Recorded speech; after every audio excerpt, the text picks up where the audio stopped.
Père Céleste, nous prions pour la proclamation fidèle de ta parole à travers ton serviteur.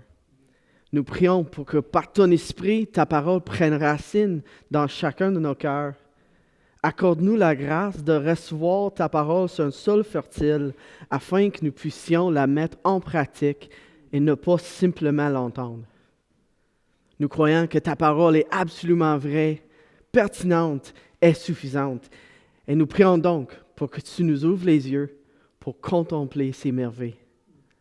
Saint-Esprit, illumine nos cœurs, montre-nous nos péchés et mobilise-nous pour un humble service. Montre-nous Jésus, c'est en son nom compris. Amen. Chez nous, on aime Calvin and Hobbes, je ne sais pas si vous connaissez. J'ai un petit diapo. Mais pour ceux qui ne le connaissent pas, Calvin and Hobbes, c'est une bande dessinée. Puis Calvin, c'est un jeune garçon. Et Hobbes, c'est son tigre en peluche. Puis il est printemps vivant. Calvin, lui, il se pose des questions profondes dans la vie.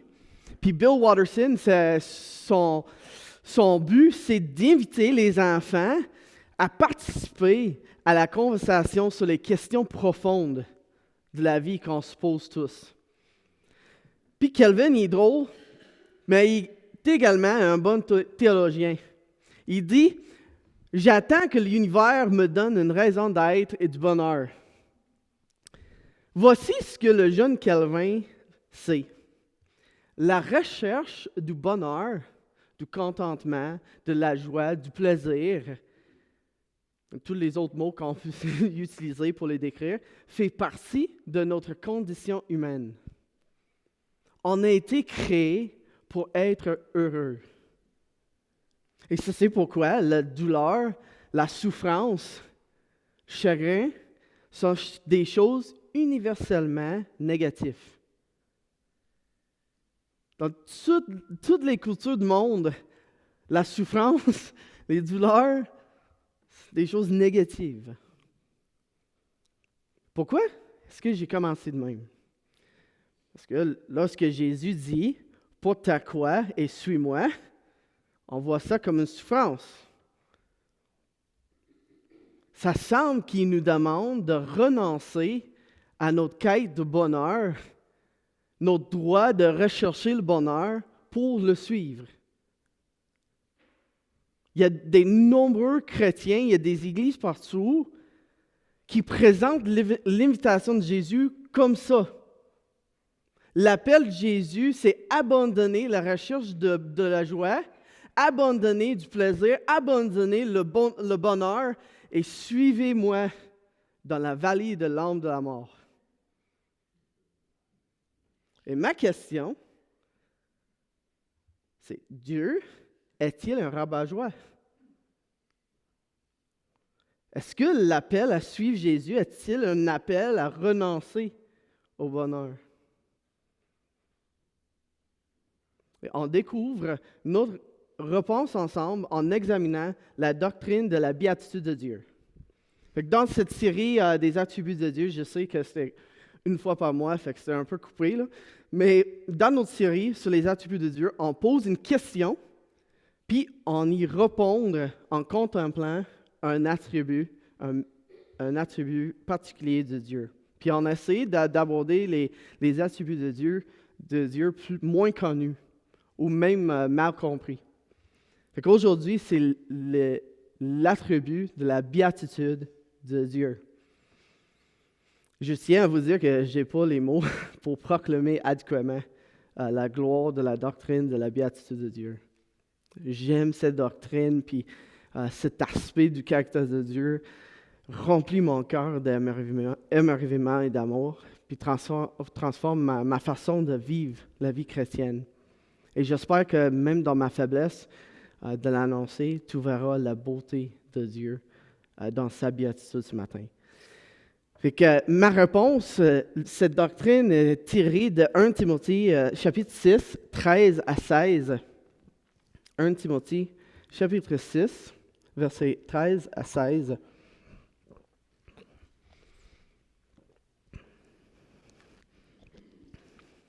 Où Paul, Il écrit à son protégé, Timothée, il dit ceci: Je te recommande devant Dieu, qui donne la vie à toutes choses, et devant Jésus-Christ, qui fit une belle confession devant Ponce Pilate, de garder le commandement et de vivre sans tâche, sans reproche, jusqu'à l'apparition de notre Seigneur Jésus-Christ, qui manifestera en son temps le bienheureux et seul souverain, le roi des rois et le Seigneur des seigneurs, qui seul possède l'immortalité, qui habite une lumière inaccessible, qui nul homme n'a vu ni ne peut voir, à qui appartiennent l'honneur, à la puissance éternelle.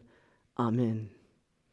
Puis dans ce texte, il y a un impératif, une exhortation que Paul donne à Timothée. Garder le commandement, vivre sans tâche, sans reproche, ça c'est son exhortation, c'est son impératif. Mais comme c'est toujours le cas dans la Bible, les impératifs sont ancrés dans le caractère de Dieu. Il dit, Dieu le bienheureux, le seul souverain, le roi des rois. C'était le fondement de son exhortation. De qui est Dieu? Le bienheureux. C'était la béatitude de Dieu. On va contempler la béatitude de Dieu en trois points. La béatitude de Dieu en lui-même, la béatitude de Dieu dans l'Évangile et la béatitude de Dieu dans notre vie quotidienne. Si je te pose la question, c'est quoi la béatitude de Dieu? J'imagine qu'il y a plusieurs dans la salle qui n'ont aucune idée. C'est correct.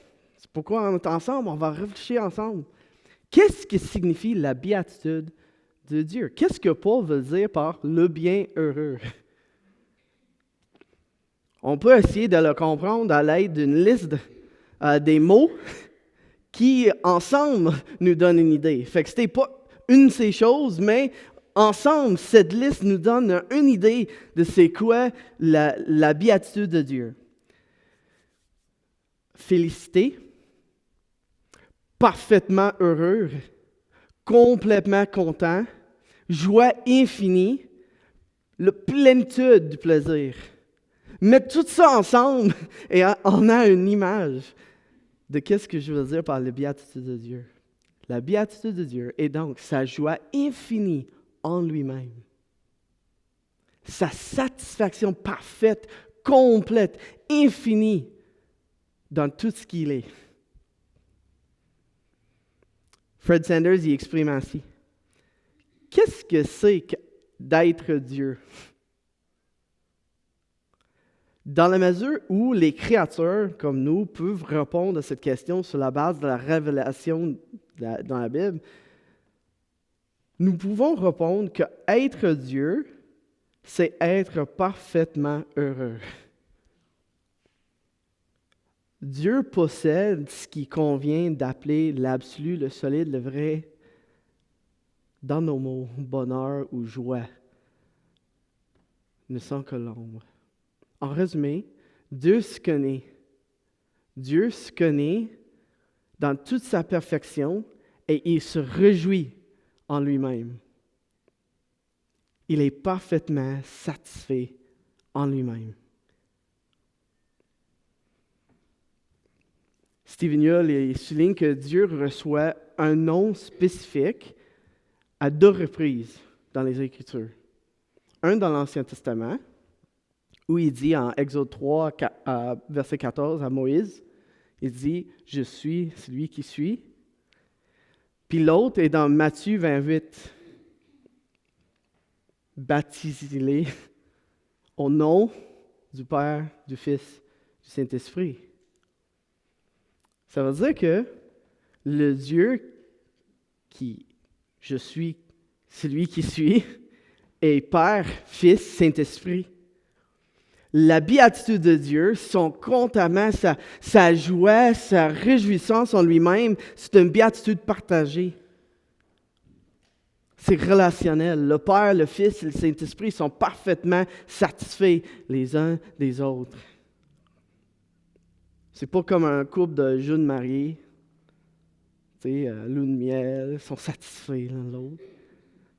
Non, c'est infini, c'est le Père, le Fils et le Saint-Esprit. Ça sera un verset clé pour nous, pour nos propres vies, dans quelques minutes. Mais le plaisir, la joie parfaite de Dieu, dans sa propre nature, c'est aussi la façon qu'on comprenne la création. Dieu n'a pas créé par besoin, mais par débordement de sa béatitude. La Trinité, en parfaite harmonie, dans une joie infinie, crée le monde. Le Père ordonne et prononce sa parole. La Bible nous dit que la parole, c'est qui? Jésus. Et l'Esprit déplace et forme la création. Les êtres humains sont la couronne de la création de Dieu, ont été créés pour connaître, aimer, servir Dieu, pour être bénis par la béatitude de Dieu. C'est notre deuxième point, la béatitude de Dieu dans l'Évangile. Dieu a créé des choses merveilleuses dans sa création pour que les êtres humains les voient, les comprennent et soient heureux. On a tous le désir d'être heureux. En effet, pour trouver le contentement, le bonheur, la joie dans les expériences transcendantes de la beauté. Pensez à ce qui nous remplit d'étonnement, de joie, de contentement, de plaisir dans nos vies. Ça se peut que c'est des beaux paysages, comme le fjord, les montagnes de l'Ouest, un coucher de soleil sur le lac, un verre de meilleur vin, des beaux bâtiments d'Europe, l'art, la musique, le plaisir du sexe.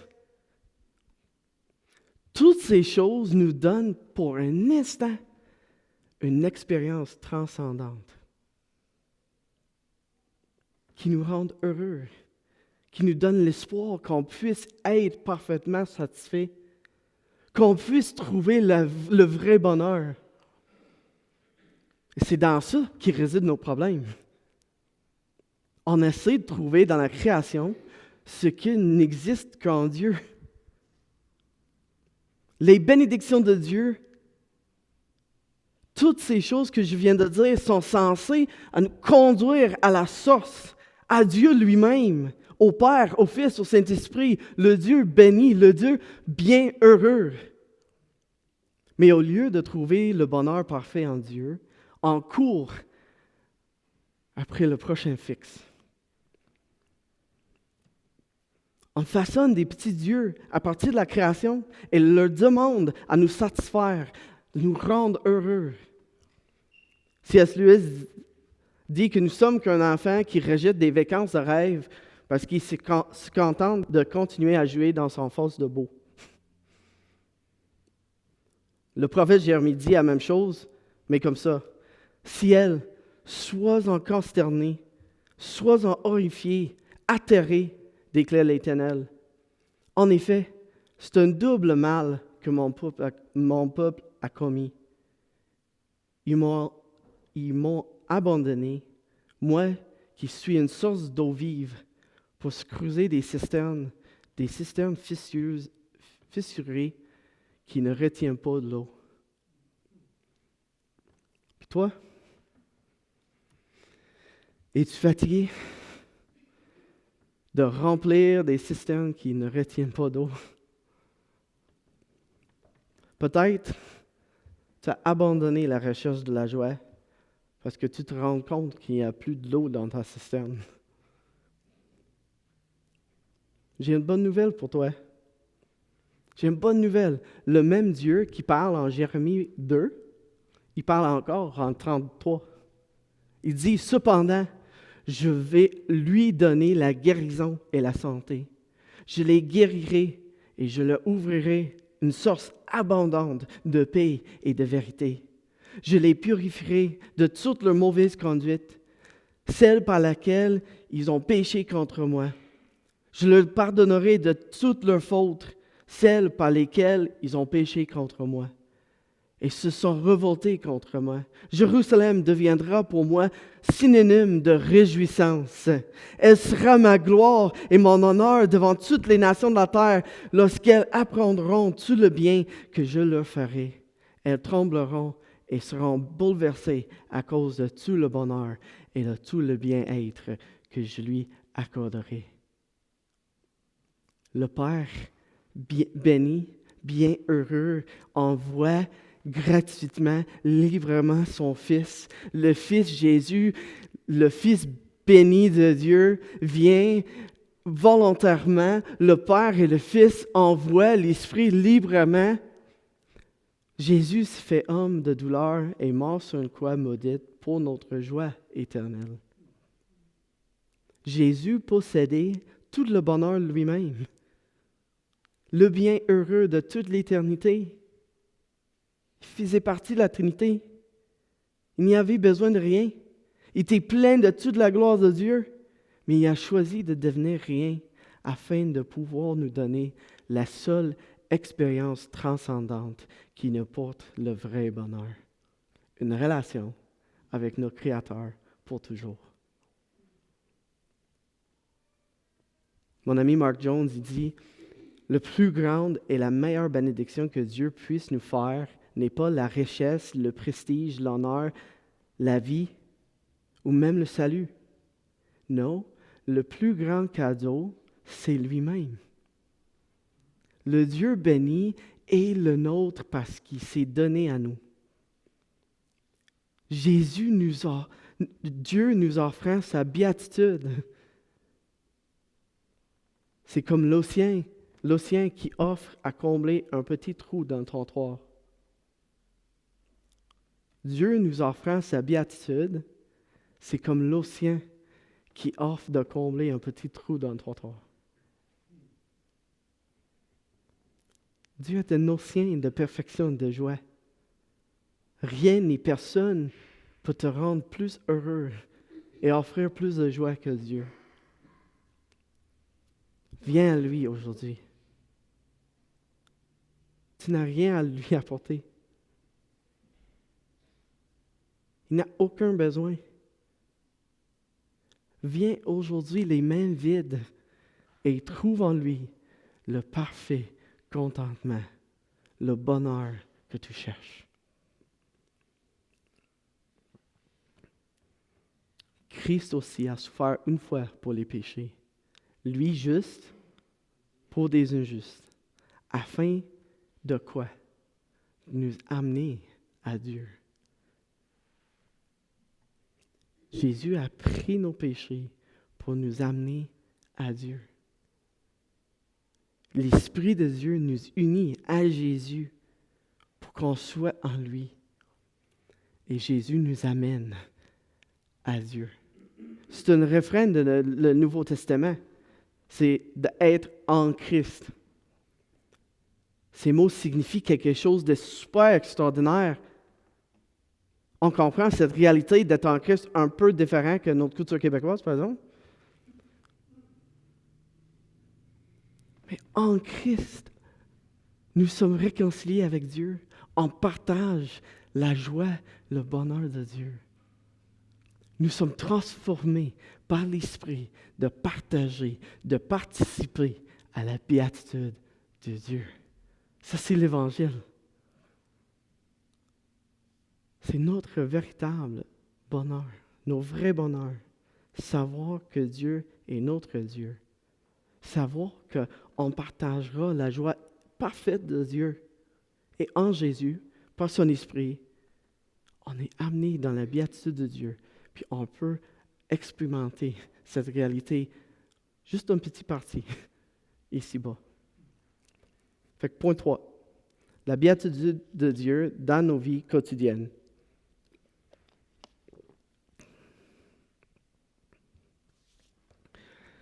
Robert Harris, il dit « Notre réjouissance de Dieu est notre bonheur. » Connaître Dieu et se réjouir de Dieu, c'est être heureux.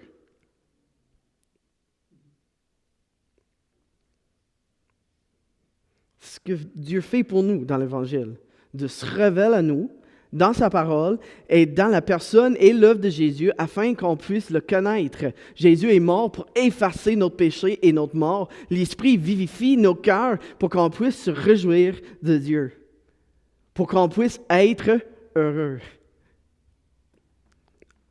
En quoi la béatitude de Dieu change-t-elle notre vie quotidienne? Si tout ça c'est vrai, comment ça change ma vie maintenant? 4 choses. On profite des moyens ordinaires de la grâce de Dieu que l'Esprit utilise pour nous transformer. Parce qu'en quoi que l'Esprit est à l'œuvre en nous pour nous rendre parfaitement heureux en Dieu. C'est la mission de Dieu, de nous rendre heureux en lui. Fait qu'on profite des moyens ordinaires de la grâce que Dieu nous a donnée. Sa parole, la prière, la communion fraternelle avec des frères et sœurs dans l'Église. Toutes ces choses sont des moyens ordinaires que Dieu nous a donnés pour être transformés par son Esprit, pour se réjouir en lui. L'Esprit te montre davantage Jésus dans la parole de Dieu. L'Esprit t'amène à la communion avec Jésus dans la prière. L'Esprit t'assure de l'amour de ton Père céleste dans la prière et dans sa parole. L'Esprit agit dans l'Église pour montrer la sagesse variée et infinie de Dieu. Aujourd'hui, dirais-tu que tu es satisfait en Dieu? Si ce n'est pas le cas parce que tu n'as jamais reçu Jésus comme ton trésor, tu peux partager la joie de Dieu aujourd'hui par la foi en Jésus. Tu peux partager la béatitude de Dieu grâce à Jésus en croyant qu'il est mort et ressuscité pour te réconcilier avec ton Créateur. Et si tu es chrétien et que tu admettes que tu manques de joie en Dieu dans cette saison de ta vie, est-ce que c'est possible que tu cherches le bonheur ailleurs? Et laisse-moi te rappeler avec amour de Jésus. C'est en lui où tu trouveras la joie, le bonheur, la satisfaction pour ton âme. Reviens à lui. Comment pourrais-tu bâtir des habitudes, des rites de vie personnels dans ta famille pour être plus heureux en Jésus? On profite des moyens ordinaires parce qu'en quoi c'est dans ça que l'Esprit nous transforme pour être heureux en Dieu. Deuxième, en marchant par l'Esprit, on poursuit la sainteté dans nos vies. L'Esprit nous transforme à l'image de Jésus, qui est aussi parfaitement bon, oui? On est d'accord? Good, OK. Fou. Jésus était parfaitement heureux parce qu'il connaît toutes ses perfections et il se réjouit en Dieu. Jésus, en tant qu'un être humain, homme de douleur, était parfaitement heureux. Pourquoi? Parce qu'il était satisfait en son Père. Et c'est l'Esprit qui nous transforme en son image. On lit 2 Corinthiens, nous tous qui, le visage découvert, contemplant comme dans un miroir la gloire du Seigneur, nous sommes transformés en la même image, de gloire en gloire, comme par le Seigneur l'Esprit. Ou, 1 Jean, il dit, bien-aimés, nous sommes maintenant enfants de Dieu. Et ce que nous serons n'a pas encore été manifesté, mais nous savons que lorsque cela sera manifesté, nous serons semblables à lui, parce que nous le verrons tel qu'il est. C'est en voyant Jésus qu'on sera transformé d'être comme lui. C'est la même chose pour notre vie maintenant. Le plus que l'Esprit nous montre Jésus, on est transformé dans son image. C'est pas en essayant plus fort. On fait ma meilleure pour être un bon chrétien? Le plus que l'Esprit nous montre Jésus, le plus qu'on ressemble à Jésus. C'est en voyant Jésus que nous sommes transformés. Ça change la façon dont on pense à la sanctification, à notre croissance spirituelle. Croître en sainteté, c'est croître en bonheur. Grandir en sainteté, c'est grandir dans ma joie en Jésus. Les deux sont liés. Plus qu'on voit Jésus dans l'Évangile, plus qu'on fait confiance à Jésus, plus qu'on soumet chaque domaine de ma vie à Jésus, plus qu'on marche par la puissance de l'Esprit dans les voies de Jésus, on deviendra plus saint et plus heureux en Jésus. Je suis convaincu qu'il y a certains d'entre nous dans cette salle qui ont besoin d'entendre cette vérité ce matin. Il y a certains qui ont besoin de m'entendre dire que l'appel à la sainteté n'est pas le légalisme. Rechercher la sainteté dans nos vies, quand nos motivations et ma joie en Dieu, c'est pas le légalisme. C'est ma recherche du bonheur. Et certains d'entre nous négligent la croissance spirituelle en Jésus, mais de faire ça, c'est d'abandonner la recherche du bonheur et la joie en Dieu. Si on juste dit que non, Dieu m'accepte, puis je n'ai pas besoin de grandir dans la sainteté de Jésus, c'est d'abandonner la recherche du bonheur en lui. Les deux sont liés. Fait que quand Jésus dit « porte ta croix et suis-moi », il t'invite, il t'appelle à la vie du bonheur. Quelque chose mieux que gagner le monde, il dit. Si quelqu'un veut venir après moi, qui renonce à lui-même, qui se charge chaque jour de sa croix, qui me suive. Car celui qui voudra sauver sa vie la perdra, mais celui qui la perdra à cause de moi le sauvera. Et que servirait-il à un homme de gagner tout le monde s'il se détruisait ou se perdait lui-même? Être satisfait en Jésus, c'est mieux que gagner le monde.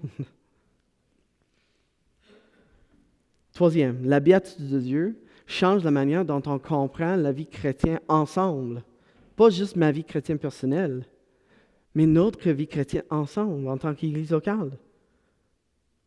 Notre vie ensemble consiste à grandir dans à faire grandir la joie des autres en Jésus. Ça, c'est ton rôle dans l'Église. D'aimer tes frères et sœurs pour qu'ils grandissent dans leur joie en Jésus. Aider les uns et les autres à voir la vaine gloire et la fausse joie offerte par nos idoles et à voir Jésus comme le trésor. S'aider mutuellement à voir comment les belles choses de la création nous orientent vers une joie encore meilleure et plus complète en Dieu. Parents, permettez-moi de vous poser une question. Est-ce que vos enfants voient votre joie en Jésus? Est-ce que vos enfants entendent maman, papa parler de Jésus avec joie, avec satisfaction? Ou est-ce que c'est il doit faire, il faut faire parce que Dieu dit? Ou est-ce qu'ils voient ton désir, ton amour pour Jésus, puis c'est attirant? Je ne sais pas de vous motiver par la culpabilité à faire de votre mieux. Je vous invite à voir un Dieu qui a envoyé son Fils dans ce monde pour votre bonheur et celui de ta famille, pour la joie de tes enfants.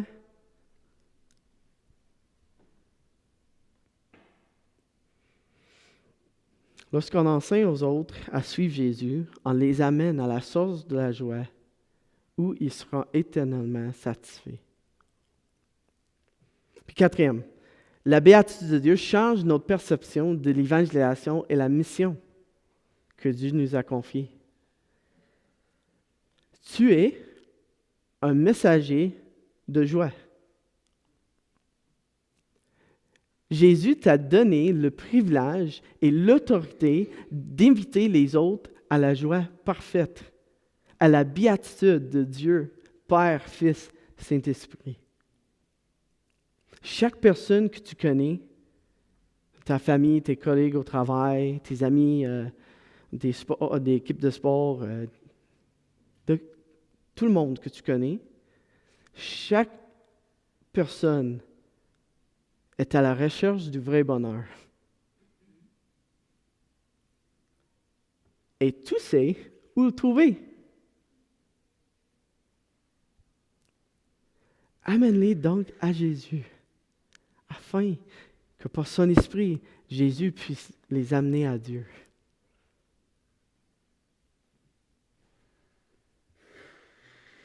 Ma prière est qu'on vive en mission, qu'on vive comme des messagers de joie, que nos vies correspondent à notre message, que ta vie soit un témoignage de la joie en Dieu par la foi en Jésus. Le fait que le peuple de Dieu, son Église, soit satisfait en toutes circonstances constitue un apologétique convaincant en faveur de l'Évangile. C'est facile de paraître heureux et satisfait lorsque la vie va bien. C'est bien facile. C'est une autre chose quand les vagues, les difficultés nous frappent et qu'on tient ferme en Jésus, satisfait en lui, parce que notre joie est ancrée en lui. Ça, c'est l'évangile convaincant. Ceux qui appartiennent à Jésus sont vraiment bénis, heureux. Par la foi, on appartient à Jésus. On participe à la joie de Dieu en lui-même. Ici-bas, en tant que pèlerin sur la terre, on expérimente cette joie en partie. Et on sait qu'un jour, on va partager pleinement la béatitude éternelle du Père, du Fils et de l'Esprit. L'un de mes textes préférés, c'est Psaume 46, verset 5. Il y a un fleuve dont les courants réjouissent la cité de Dieu, la sanctuaire des demeures du Très-Haut. Si tu suis avec moi, viens à Apocalypse 21. Il parle de cette cité. Il dit, puis je vis un nouveau ciel et une nouvelle terre, que le premier ciel et la première terre avaient disparu. Et la mer n'était plus. Et je vis descendre du ciel auprès de Dieu la ville sainte, la nouvelle Jérusalem, préparée comme une épouse qui s'est parée pour son époux. J'entendis du trône une forte voix qui disait, « Voici le tabernacle de Dieu avec les hommes. Il habitera avec eux. Ils seront son peuple. Et Dieu lui-même sera avec eux. » La cité de Dieu n'est pas tout simplement un lieu. C'est un peuple. C'est son épouse. C'est l'Église. C'est nous. Nous qui appartiens à Jésus. On va boire au fleuve qui réjouit la cité de Dieu. Le fleuve qui coule du trône. Le fleuve de la perfection de Dieu. On va manger de l'arbre de vie. Dans les feuilles servent à la guérison des nations. Ça, c'est chapitre 22. On sera parfaitement heureux pour toujours avec Dieu dans son royaume éternel. Alors, Dieu est-il un rabat-joie? Non. Dieu est parfaitement heureux en lui-même. Il nous a créés pour être parfaitement heureux en lui. Et dans l'Évangile, Dieu nous offre de partager sa béatitude. À un moment donné, tous les enfants de Dieu, tous les serviteurs de Jésus vont entendre Jésus dire, c'est bien, bon et fidèle serviteur. Tu as été fidèle en peu de choses. Je te confierai beaucoup. Entre dans la joie de ton maître. À Dieu soit toute la gloire et la louange pour l'éternité. Amen. Seigneur, tu n'as aucun besoin. Tu es un Dieu trinitaire, Père, Fils et Saint-Esprit, parfaitement satisfait, parfaitement heureux en qui tu es. Et tu nous invites à participer, à partager